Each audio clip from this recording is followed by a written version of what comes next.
yazım var. Elə sənin də. Bu qarışıq dünyaya xoş gəlmişik ikimiz də. Ad günümüz bir yazımız mübarək.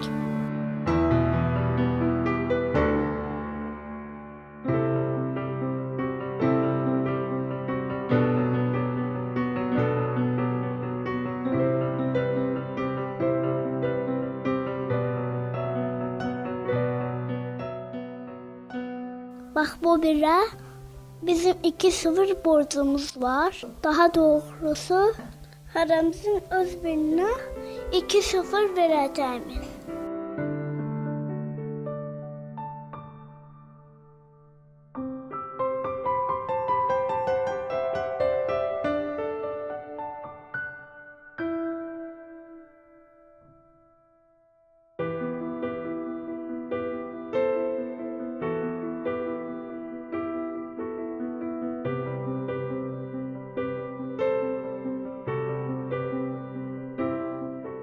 Sonra ikimiz də öz ikinci sıfırımızı deyərək böyütməliyik.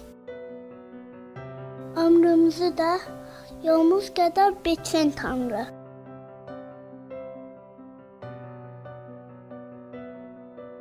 Gəl böyüyək, bir-birimiz üçün böyüyək.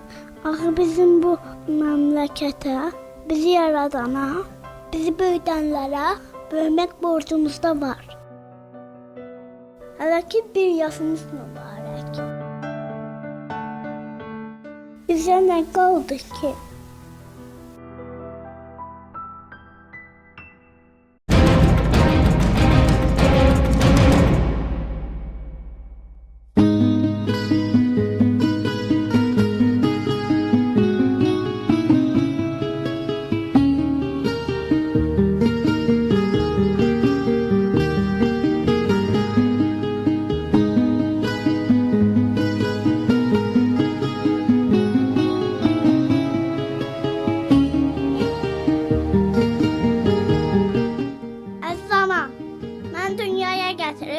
Besin başında keçirdin, qarğım çəkib, nağımla oynadığın, saçım sığalladığın, hər an üçün bəxtiyarsan. Ona görə bəxtiyarsan ki, körpə bildiyin balan indi silah daşıyır, vətən qoruyur. Əskər, vətən əmanəti, yurd əmanəti. Əskər, Cəbhədə söz sahibi silah və qeyrətdir. Sən sözün başladığı, torpaq sözün bitdiyi yerdir ana. Növbəni başa vurub, gözlərimi yumanda, baş qoyduğum söngöl, dizlərini də elə bil.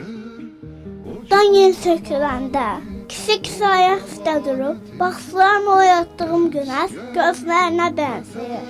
Torpağın sinəsini yarıb, necə gedir, öz avusunu alan səngər, qolların kimi mehriban bağrına basır məni. Sən ona görə mənim anamsan ki, mən əskər doğulsan. Mən ona görə sənin oğlun oldum ki, əskər doğuldum. Sən dünyaya daş gətirmədin ana. Daşları üst-üstə qoyub qala tikən. Qala tikib səngər edən. O səngərdə sən qoruyan oğul böyütdün. Mən sənə də, səngərə də, vətənə də bir zəfər borcluyam.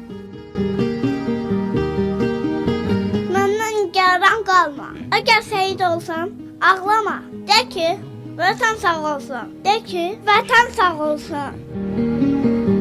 Geri dönme, son qələbə çalınmasa, silahınla sən öyünmə, son qələbə çalınmasa. Birazdan mən çox uzaqlarda olacağım. Hansı ki orada atamın, babaların, anama qoyub getdiyi 3 rəngli bayraq dalğalanacaq. Bax sən gələndə oralar cənnətə çevriləcək. Anaların ayağı dəyməyən yerlər cənnət olmaz ki. Əskər, ocaq əmanəti, od əmanəti.